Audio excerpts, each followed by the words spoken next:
Hey everybody, Mr. Moppin coming back at you here again.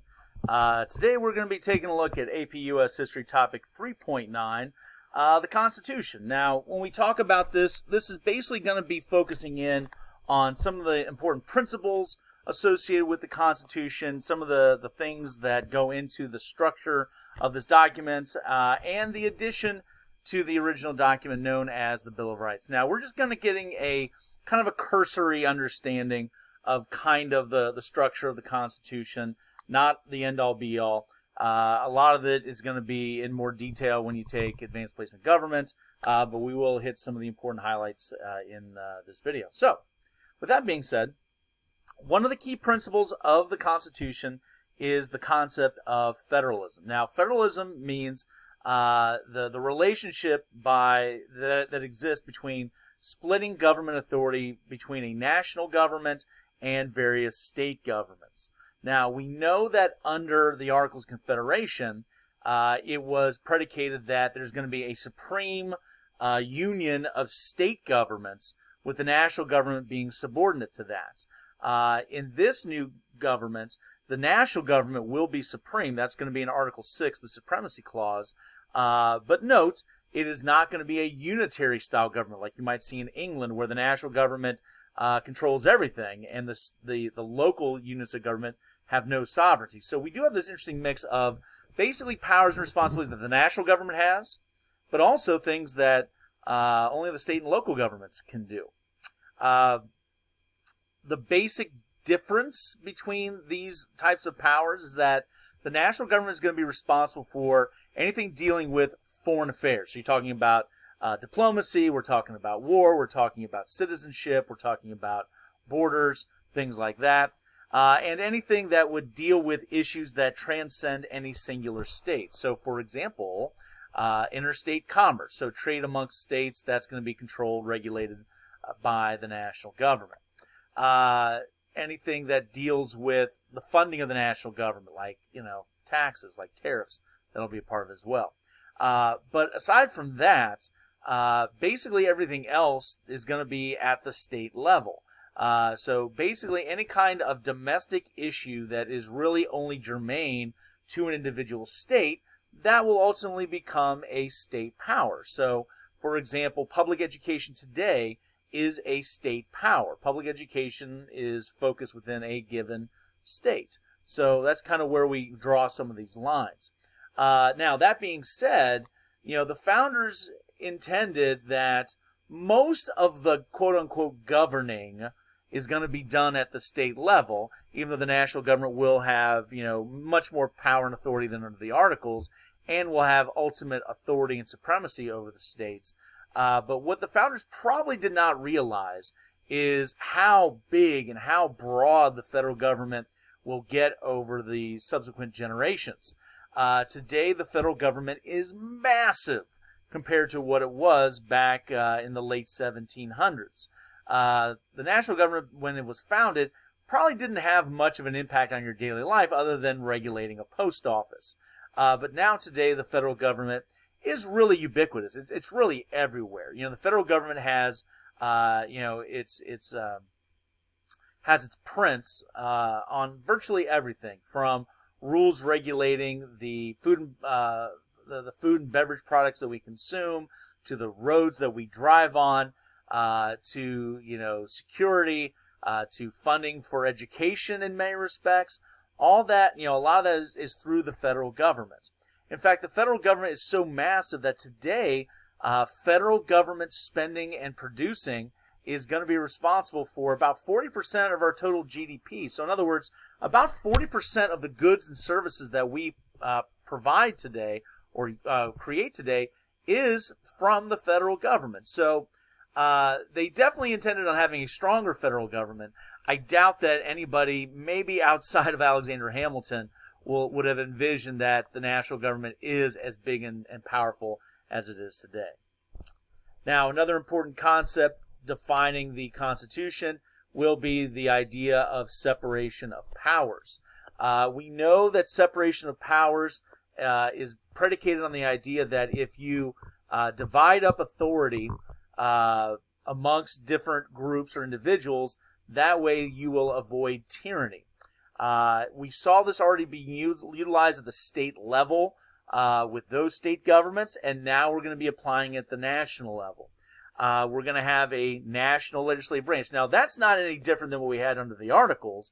The Articles had a national legislature, but this is now going to be a bicameral legislature, 2 chambers, House and Senate, as opposed to a unicameral chamber. Plus, also, make sure that you're aware that there are a lot more powers that are going to be enumerated for the national government under the Constitution, such as the power to levy taxes, the power to create an army, the power to regulate interstate commerce, borrow money, coin money, issue copyrights and patents, create a post office. There's a whole slew of things. Something new under the Constitution that didn't exist under the Articles? Well, an executive branch, a wing of government that is going to be responsible at the national level to enforce laws. This is going to be headed by a president of the United States and carried out through a bureaucracy. Basically, remember, anybody that is a bureaucrat, anybody that enforces laws, basically gets their power and authority via the president. And then also a new addition is going to be the judicial branch. We're going to have a national court system. The Constitution will mandate that a Supreme Court be created, and then Congress shall have the authority to create all additional what they call inferior courts. And that will not take very long. In 1789, we're going to see the Judiciary Act passed, and we're going to see a whole bunch of district-level courts be created. But bottom line, we now have a national government that can actually make, enforce, and interpret laws on a national level, as opposed to relying on the states to enforce these laws, which of course would then have meant 13 different ways to enforce laws, and of course a national singular way to interpret laws, federal laws, which is going to be important because otherwise you'd have 13 different states coming up with ways to interpret federal law. Now, another cornerstone of the Constitution is that when you do separate powers, you must also have mechanisms, or at least you should have mechanisms, to be able to limit or check the power of each of these branches, and therefore creating balance across them. The general idea is that these are 3 co-equal branches that have their own realms and responsibilities, and you must create a system of checking the branches, using the powers of the other branches to check any singular branch from becoming too powerful. And there are a number of examples of this in the Constitution, including, for example, laws that are going to be created by Congress can be vetoed by the President of the United States. And then furthermore, any law that is created by Congress and signed off on by the President, the Supreme Court can find them unconstitutional. Additionally, if the President has the power to negotiate treaties, which the President does, those treaties do not go into effect unless you have the Senate ratify it by a 2/3 majority. Keep in mind that the Supreme Court can not only find laws of Congress unconstitutional, they can also find actions of the President unconstitutional. Furthermore, we know that that any type of amending to the Constitution, so if you wanted to add an amendment, anytime you amend the Constitution, you are literally changing the Constitution. You're changing what the Constitution says. Therefore, if the Supreme Court had found a given law unconstitutional, had deemed it unconstitutional, well, if you now make that law actually an amendment, you are making it part of the Constitution. Ergo, the court can't find it unconstitutional if it's in the Constitution. So to give you an example, of this, if you are talking about how the Supreme Court in 2015 ruled that gay marriage was protected per the 14th Amendment Equal Protection Clause, well, if you were unhappy with that ruling, and if there were enough people in states that weren't happy enough with it, then you could create an amendment to the Constitution that would define marriage as being between one man and one woman, and then therefore the Supreme Court could not find any laws that banned gay marriage unconstitutional, because it would say literally in the Constitution that marriage would be defined as between one man and one woman. Also keep in mind, speaking of the Supreme Court, and not just SCOTUS judges, but all federal judges are appointed by the President, picked by the President, but even those judicial picks by the President cannot take their seats on the bench unless they've been confirmed or approved by the Senate. So there's a whole labyrinth of ways that each branch is kept in line by the powers of the other branches. Madison kind of described it as the ambition of each branch allows them to limit the ambitions of the other branches to try to keep them co-equal.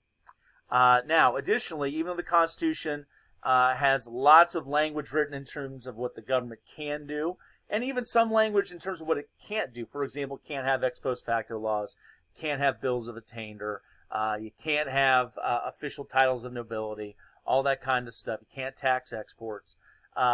Still, though, there was obviously a major push, a major divide between the Federalists and Anti-Federalists about the idea of creating a Bill of Rights. And we know that that will be done a few years after the Constitution is ratified. In 1791, we're going to be seeing 10 amendments, the first 10 amendments, to be added to the Constitution collectively. Now, note, these rights initially are only going to be viewed by the Supreme Court as protections from the national governments. It's not going to be until after the 14th Amendment is passed, and it talks about due process at the state level, that we actually see these liberties being protections not just from the federal government, but from state and local governments as well. And with about 3 minutes left, let me just real quickly breeze through some of these amendments. Now, obviously, we go into much more detail about this when you take AP Government. And what we're talking about 3 minutes, we're going to spend about 3 to 4 weeks in AP Government on. But bottom line, as you can see here, the First Amendment talking about protection of freedom of religion, both the practice of religion, but also protection from an established religion, freedom of speech, freedom of the press, freedom of assembly. Second Amendment, the right to bear arms. Don't confuse that with the right to arm bears. That is something totally different.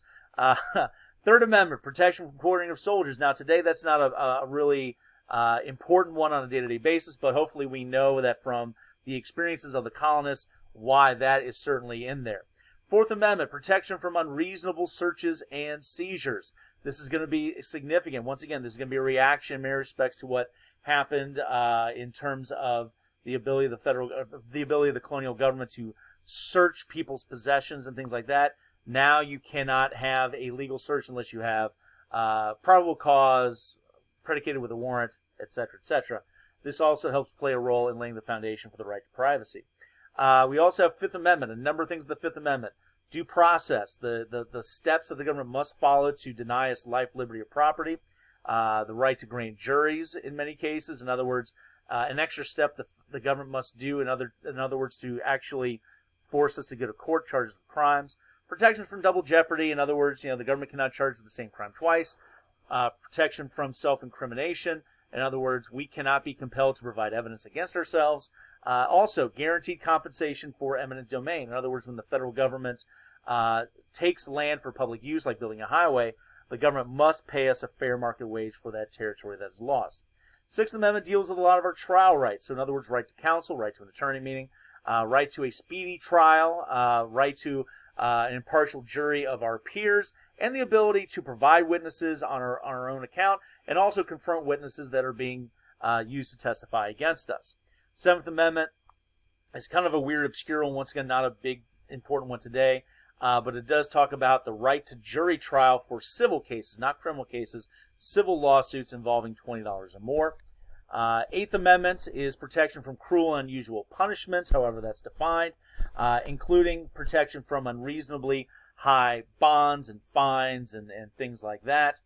Ninth Amendment are implied rights, basically stipulating that the current rights that are listed right here that are enumerated are not to be construed to mean that those are the only rights that exist. In other words, other rights could be extensions of what are already listed. So, for example, the right to privacy you do not see in the Constitution. But because of the Fourth Amendment, we do have a right to privacy. And the right to privacy is the backbone for a lot of our protections in terms of access to birth control, right to have an abortion, stuff like that. And then 10th Amendment are our states' rights. Any power that is not given to the federal government nor denied to the states is held by the states or the people respectively. And that includes things like public education. All right. With time running out, we got through the Bill of Rights. We will see you next time. Bye-bye.